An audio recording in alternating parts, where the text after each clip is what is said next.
आज जो हमारी गेस्ट है यहाँ पर अभी पीछे बैक स्टेज पर, नामिया फूड्स के नाम से उनका अपना एक स्टार्टअप है। Please give an energetic and warm welcome to Riddhima Arora.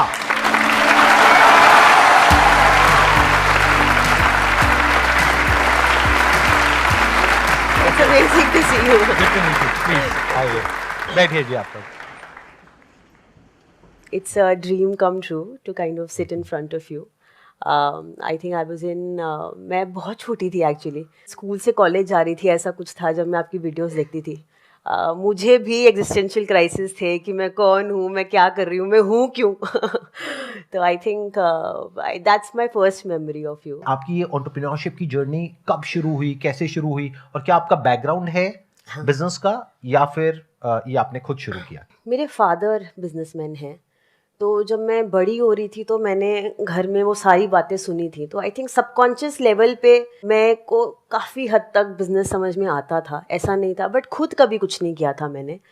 So I am a BTech and an MBA. मैंने बीटेक हूँ इलेक्ट्रॉनिक्स कम्युनिकेशन में, फिर मैंने मार्केटिंग में एमबीए किया और अब मैं आयुर्वेदा का काम करती हूँ। So it's an irony itself, but it also tells you कि आप अपनी लाइफ में जो चाहे वो कर सकते हैं, कोई बाउंड्री या बाउंडेशन नहीं है। But anyway, coming back to the story, I think मैं कभी बिजनेस नहीं किया था इससे पहले, कोई प्लान नहीं था मेरा बिजनेस करने का, एब्सोल्युटली ज़ीरो प्लान्स। फिर 2018 में मेरे जो फादर हैं उन्हें लिवर सिरोसिस हैं, तो his condition became very extreme. तो मुझे सबैटिकल लेके करीबन 2-3 महीने हॉस्पिटल में रहना पड़ा। And I think that was my first time when I realized कि इतना इंटरेस्ट है, नॉलेज भी है। दादाजी जड़ी बूटी का काम करते थे, और ये करीबन 70-80 साल पुरानी बात मैं आपको बता रही हूँ। 1937 में उन्होंने एक छोटी सी दुकान चलाते थे वो उस टाइम पे। तो वो काम एक्चुअली किसी फर्दर जनरेशन ने नहीं किया, बट वो सारा विजडम, उनकी किताबों में लिखे फॉर्मूलाज और उनके दोस्त जो आज भी आयुर्वेदा प्रैक्टिस कर रहे थे, उन सबके नेटवर्क्स थे हमारे पास। वो फार्मर जहाँ से जड़ी बूटी आती थी, तो वो सारा मैंने इकोसिस्टम रिवाइव किया। और वो कितने साल पहले की बात है, कब किया आपने ये 2019 में। 2019 में मैंने फिर जॉब छोड़ी। कोई प्लान नहीं था मेरे पास, बट मुझे पता था कि मुझे करना यही है अब। तो then I came back to my place and then I started meeting everybody and anybody who was doing Ayurveda. खुद कोर्सेज कर डाले बहुत सारे, बस ये समझने के लिए कि I wanted to make myself equipped before I could enter the market. And फिर बहुत सारी चीज़ें समझी, क्यों एलोपैथी काम करता है, क्यों लोग, इतनी बड़ी बड़ी आयुर्वेदिक कंपनीज हैं इंडिया में, क्यों लोग उनसे क्यों नहीं खरीद रहे, या क्यों वो फैशनेबल नहीं है, या it is not there is a lot of myth around Ayurveda. तो लगा कि नहीं, ये करना तो है, but can I put it in a way कि ये रोज़ अपने घर में यूज़ कर लें, can I substitute it with their regular foods. तो फिर हमने चाय के अंदर, लाटेस के अंदर, ब्रेकफास्ट सीरियल्स के अंदर ये सारी चीज़ों के ब्लेंड बनाए। शुरू आपने किससे किया था? आपका पहला प्रोडक्ट क्या था? हमारा पहला प्रोडक्ट था हार्ट टी। हार्ट टी मतलब जिनका दिल टूट गया उनके लिए? उसका मलहम तो आई डोंट थिंक कोई बना सकता है। बट ये बीपी, कोलेस्ट्रॉल, इन सब चीज़ों के लिए करते हैं। और मतलब आप चाहो तो you can go and check out arjuna छाल, अर्जुन के छाल के फायदे ढूंढना कभी, तो यू विल अंडरस्टैंड। और सर्दियों में this is the time which is very good for taking that herb. अब एक बार बिजनेस मॉडल पे वापस से आते हैं कि आपने पहले इस एक प्रोडक्ट से लॉन्च किया जी, तो क्या इसमें कुछ सेल्स आपको मिली? आपने शुरू में ई कॉमर्स प्लेटफॉर्म्स के थ्रू लॉन्च किया होगा? थोड़ी लंबी जर्नी है। सो आई थिंक 2019 एंड, क्या 2020 स्टार्टिंग आप समझ लो, हमने शुरुआत करी थी। और मुझे लगा कि इसको तो ऑफलाइन बेचना चाहिए, बिकॉज ऐसे प्रोडक्ट्स ऑफलाइन बिकते हैं। तो ऑफलाइन मैंने जम्मू कश्मीर में ही शुरुआत करी, और थोड़े धोखे खा लिए और थोड़े पैसे डुबा दिए 2-3 महीनों में। फिर समझ में आया कि मेरा जो कोर स्किल है वो डिजिटल था, वो क्रिएटिविटी था, वो मार्केटिंग था। तो मुझे लगा कि मैं बहुत बेवकूफ़ हूँ कि मैं वहाँ पर ट्राई कर रही हूँ जहाँ मेरा कोई अपना एक्सपीरियंस नहीं है। So I said we will do small and I will take leverage of the ecosystem that I belong to. Because मेरा बैकग्राउंड ये था that I entered online digital when Flipkarts and Snapdeals were just nurturing. तो मैंने उसका leverage लिया, e commerce की website बनाई, Amazon के थ्रू जितने भी पिन कोड्स हैं इंडिया में उन सबको सर्विस करने का ट्राई किया। पहला कौन सा ऐसा प्रोडक्ट था या जहां पे आपको ट्रैक्शन मिला, इन द सेंस कि जहां पे आपको रिजल्ट मिलना शुरू हुआ, जहां पे सेल्स जनरेट होना शुरू हुई? हार्ट टी, कश्मीरी कहवा, periods care T which is for PCOS PCOD, ये 3-4 प्रोडक्ट्स हमने पहले लॉन्च करे थे अलॉन्ग विद डायबिटीज। ये 4 प्रोडक्ट्स थे बेसिकली और स्टार्टिंग इन 4 में से किस में सबसे ज्यादा ट्रैक्शन मिला आपको? टी that we did for PCOS PCOD, it took a boom. तो रेवेन्यू मिक्स क्या था आपका, कितना यहाँ से आ रहा था और कितना बाकी के 3-4 प्रोडक्ट से आ रहा था? ऑलमोस्ट 45-50% वॉज पीसीओएस एंड बाकी जो 4-5 प्रोडक्ट कर रहे थे that was forming the rest of the 50 and it's same even today. तो शुरू के 6 महीने की आपकी रेवेन्यू कितनी थी? आई थिंक हमने 2021 में 1.3 CR करा है। फिर उसके बाद में this shark Tank happened, right? Yes, shark tank this was in which year और व्हिच मंथ? दिस इज 2021 अक्टूबर 2021। तो आप अक्टूबर 2021 में गए थे शार्क टैंक में, और वो रिलीज हुआ था जनवरी में 2022। शार्क टैंक होने के बाद हमारा जो बिजनेस है right after Shark Tank actually it became 4 times. और हमारे साथ कुछ बीच में there was a misfortune that happened in between for 2-3 months but we sustained that growth. तो आज आई थिंक हम we are doing at least 6 times of what we did when Shark Tank happened to us in October. We saw our highest this Diwali, so and that was not And like what was that peak? अभी दिवाली पे कितना आपने किया we था? did 62 lakhs। How big is your team? अभी कितनी बड़ी We're team about है? 26 people। तो जो भी प्रोडक्शन तो आपका बाहर से ही हो रहा होगा, राइट? नहीं, सो यही मैन्युफैक्चरिंग हम खुद करते हैं। खुद करते हैं? हम मैन्युफैक्चरिंग खुद करते हैं which is a business in itself. That's what I'm saying। मतलब वो तो अपने आप में बहुत बड़ा प्रोसेस है। बहुत बड़ा यूजुअली process बड़ी बड़ी भी जो कंपनीज है वो खुद नहीं करती खुद हैं। नहीं करती। That is because you want to control the quality, that's why you're doing it Absolutely। yourself। See, we are a product brand। हाँ, It will not make sense if I keep marketing in-house and give the product to somebody else, you know, like that's what I do. So I need to keep it to myself because उसको कैसे साफ करना है, quality कैसी आएगी, कितने proportion में डलनी है, forget about the brand। मेरे लिए बड़ी important है कि किसी के घर में गलत चीज़ नहीं जा सकती है। So I think वहाँ control I think हम हमेशा रखेंगे। तो To कहाँ be है very आपका honest, मैन्युफैक्चरिंग का सेटअप? जम्मू में ही है। अच्छा, वहीं पे है। हाँ, so I am born and partially brought up in Jammu and Kashmir and अब फैक्ट्री अभी भी वहीं पर है। My mom by the way manages it partially. तो मैं फ्रंट एंड देखती हूँ, वो बैक एंड देखती हैं। इस तरह से हमने डिवाइड किया हुआ है। ये तो हो गया अभी तक का जो आपने किया, बट अब अगर आगे की बात करी जाए, क्योंकि शार्क टैंक में भी लोगों ने देख लिया कि आप क्या कर रहे हो, किस तरीके से कर रहे हो। अब इस वीडियो के बाद भी लोगों को पता लग जाएगा कि आप महीने का 60-70 लाख 80 लाख रुपए का बिजनेस कर रहे हो। तो आई एम श्योर बहुत सारे लोग हैं जो उठ करके आएंगे आपके जैसी ही पैकेजिंग या उससे मिलती जुलती पैकेजिंग। ऑलरेडी बहुत सारे लोग कर चुके होंगे, लॉन्च कर रहे होंगे, बट इसके बाद भी आप मान करके चलिए और भी बहुत सारे लोग करेंगे। तो कंपटीशन बढ़ेगा। तो how are you going to grow now from this point onwards?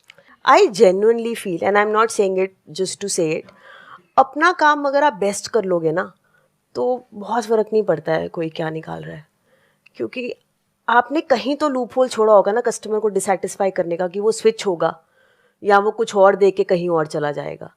मतलब आई पर्सनली फील कि आप अगर अपना काम अच्छे से मन से और कस्टमर को खुश कर सकते हो ना, इट डजेंट मैटर कितना कंपटीशन आ रहा है।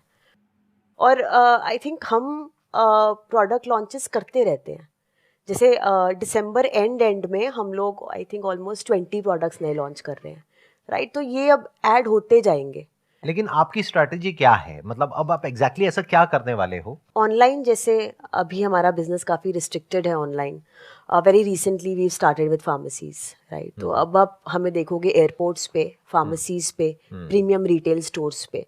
सो आई थिंक वहाँ से एक पाई बढ़ेगा। उसके साथ साथ अभी हमने जैसे यूएई लॉन्च करा है, so Dubai is where we have started. तो वहाँ आई थिंक बिजनेस ग्रो होगा। We send the first shipment there, right? US में हम amazon.com पर हैं एंड वहाँ लोकली वॉलमार्ट वगैरह पर भी अब हम अवेलेबल हैं। कुछ गिफ्टिंग कोलैबोरेशंस हो रही हैं वहाँ पर। वॉलमार्ट पर आप अवेलेबल हैं, बट हाउ कम? मतलब आपने डायरेक्टली उनको अप्रोच किया, किसी डिस्ट्रीब्यूटर के थ्रू किया? किसी डिस्ट्रीब्यूटर के थ्रू किया था। अच्छा। अब हमारी खुद की so we basically open a subsidiary in US. हमारी खुद की कंपनी हमने ओपन करी है यूएस में। तो आई थिंक आइडिया इज कि हम इंटरनेशनली कुछ पॉकेट्स को ऑक्यूपाई करेंगे। इंडिया में अभी तक हम रिस्ट्रिक्टेड थे ऑनलाइन में, अब हम ऑफलाइन जाएंगे because now we have the capacity to do so. So I think that's the intention. But as a brand I think we will always stand for healing you and helping you stop from going to a hospital. आपसे बात करते करते ना मेरे mind में एक idea आ रहा है, मतलब from the other side, may be ये आपके काम आए ना आए व्हाटएवर, तो मैं वैसे ही सोच रहा हूँ, आई एम जस्ट थिंकिंग कि अगर मेरे को ये पता लग जाए कि इतने आपके कस्टमर्स ने, नंबर ऑफ कस्टमर्स ने इस प्रोडक्ट को लिया, इसमें से इतनों ने मान लो 50% ने पॉजिटिव रिव्यूज दिए, 40% ने रिव्यूज नहीं दिए और 10% ने नेगेटिव रिव्यूज दिए। पॉजिटिव के ये रीजंस हैं, नेगेटिव के ये रीजंस हैं, और 40% जिन्होंने नहीं दिए उन्होंने नहीं दिए। बट ये पूरा का पूरा डेटा अगर मेरे पास में निकल करके आ जाए और ये डेटा ट्रांसपेरेंट हो जाए, तो I think that could be a very big turning point और differentiation from the standpoint of a customer. ये तो आप अच्छे से दे रहे हो, मुझे कहीं नहीं भी अच्छे से मैं तब भी उठा लेती हूँ आइडिया। अच्छा, ओके। हाँ, क्योंकि वी हैव टू थिंक, मतलब we in the sense you have to think कि हम क्या ऐसा कर सकते हैं जो हमको बिल्कुल अलग कर देगा बाकी सबसे, not just in India but across the globe. पूरी दुनिया में एकदम से एक इंसान कहे कि अरे ये क्या है, ये तो कुछ अलग ही है, ऐसा तो हमने पूरी दुनिया में नहीं देखा। I'm also thinking through now कि अच्छा आगे क्या करेंगे। Right, because the thing is कि इसमें अपॉर्चुनिटी बहुत बड़ी है कि अगर आप सिर्फ इंडिया को छोड़ करके पूरे वर्ल्ड को अगर टारगेट करते हैं तो अपॉर्चुनिटी तो बहुत बड़ी है। लेकिन क्या कोई ऐसी ऑर्गेनाइजेशन है जिसको पूरा वर्ल्ड जानता हो और वो इस पे ठप्पा लगा दे कि it works, not you, not me, not a few testimonials, not a few reviews, क्योंकि आप कहते हो हमारे 20,000 प्रोडक्ट बिके, बस जा करके रिव्यू देखा तो 40, दैट इज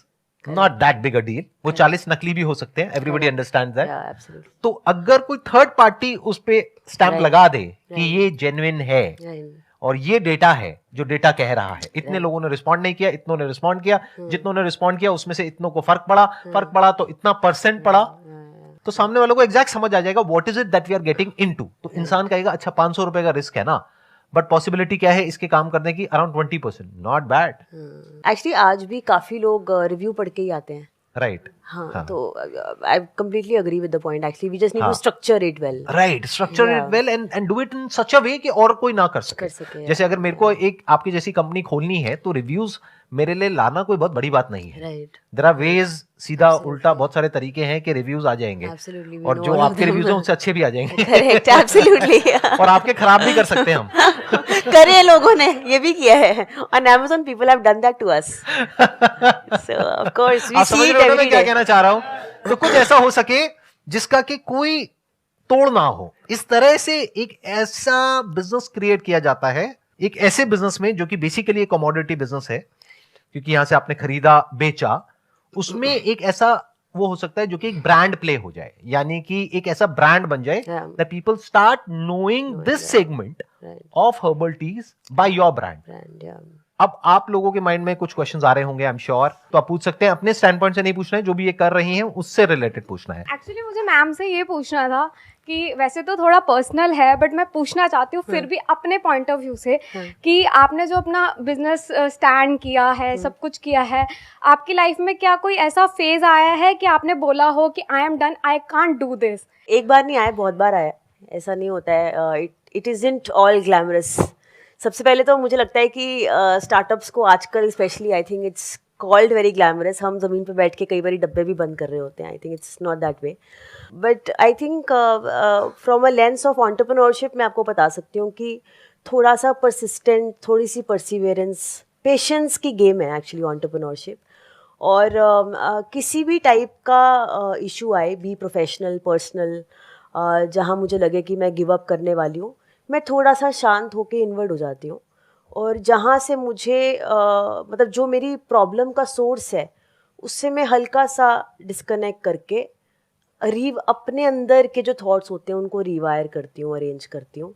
और मेरे लिए डिवाइन से मांगना कि मेरे लिए क्या रास्ता है, that's my way of taking things forward in life. मतलब मैं हमेशा आई जस्ट एनालाइज कि हाँ भाई मतलब क्या चाहिए, क्या करूँ। So that's my way of doing it. सबका अपना अपना होता है, but for me it is usually going inwards and understanding that where do I belong. आपको मैं शार्क टैंक से भी पहले से फॉलो कर रहा हूँ, जो आपकी योर स्टोरी पे आर्टिकल आया था 6 months I think it was. तो मैम आप, मेरे को इनके एथिक्स बहुत पसंद आए थे कि आप मतलब, क्योंकि मैं और भी सर्च कर रहा था ब्रांड्स और D2C के अंदर, वो स्टार्ट तो एकदम वो ऑर्गेनिक और उनसे करते हैं, ओरिजिनल से, लेकिन एक बार जैसे ही मान लो सोशल मीडिया और पे इन्फ्लुएंसर्स बोल देते हैं कि ये सही है इनके इंग्रेडिएंट्स, और बाद में वो चेंज कर देते हैं, मतलब कॉस्ट कटिंग करने के चक्कर में या कुछ भी, और ऑर्गेनिक के अंदर भी वो फिर मतलब मिलावट और बहुत वो कर देते हैं। तो ये एथिक्स वाला जो होता है, ये मतलब क्या थॉट प्रोसेस रहता है कि हम एथिक्स पे स्टिक रहे? आई पर्सनली बिलीव कि हर किसी को भगवान के घर जाना है इसके बाद, तो अच्छा मुंह लेके जाना चाहिए। बट मेरे लिए आई थिंक आप देखो, कुछ भी करो कुछ फ़र्क तो पड़ता नहीं है, राइट? या सारी चीज़ें आपकी अपनी इंटरनल होती हैं, पर्सनल होता है आपको, यू नो, लाइक मैं पर्सनली कुछ चीज़ें नहीं कर सकती और पर्सनली कुछ चीज़ें करना चाहती हूँ, राइट? अब हर इंसान ग्रे एरिया में होता है, right? Nobody is black and white, but मुझे शायद रात को नींद नहीं आएगी अगर मैं ऐसा करूँगी, तो मुझे रात को नींद चाहिए। तो आई थिंक मैं आपका अपना होता है, I think this is very personal to me, and सबका अपना अपना एक बेसिक फंडामेंटल वैल्यू होता है। मेरे लिए है कि झूठ नहीं बोलना, जैसे मेरे लिए है कि गलत किसी को नहीं देना है प्रोडक्ट, तो I think it's your personal thing basically. आपको क्या करना है क्या नहीं, ये डिसीजन आपको लेना है। मैं क्या कर रहा हूं, ये क्या कर रही हैं, आपको कुछ नहीं पता है। कोई भी दुनिया में क्या कर रहा है आपको कुछ नहीं पता है। यहां पर कोई आए हैं, गेस्ट आए हैं, वो अपने मुंह से अपनी बहुत तारीफ कर रहे हैं, मान लेते हैं, तो इसका मतलब ये नहीं है कि वो बहुत अच्छे हैं। दुनिया उनकी बहुत तारीफ करे, इसका मतलब ये नहीं है कि वो बहुत अच्छे हैं। हो सकता है अंदर से उनकी नीयत खराब हो, बट दुनिया ये समझती हो कि अरे ये तो बहुत ही बढ़िया आदमी है, व्हाटएवर। आपको नहीं पता सामने वाला कौन है, क्या है। ये बातें समझ आ रही है? आई डोंट थिंक आ रही है। मैं आपको एक सीधी बात बोलता हूं, नो बकवास। जो लोग आपके दिमाग में बैठे हुए हैं ना, सोसाइटी की अगर मैं बात करूं कि ये बहुत अच्छे इंसान है, अगर मेरे स्टैंड पॉइंट से देखोगे तो मैं किसी का नाम नहीं लूंगा, लेकिन हो सकता है वो इंसान बहुत ही घटिया इंसान हो। अगर मैं उसको एनालाइज करके आपको ढंग से बताऊं तो आपके पैरों के नीचे जमीन निकल जाएगी। आप कहोगे अबे ये क्या हो गया, ये तो हमारे लिए आइडल थे कल तक, ये आप क्या कह रहे हो इनके बारे में? I agree actually. Thank you so much for coming, Thank you so much for inviting I am me. Sure आप लोगों को बहुत कुछ सीखने को मिला होगा उनके एक्सपीरियंस से। Thank you, thank you.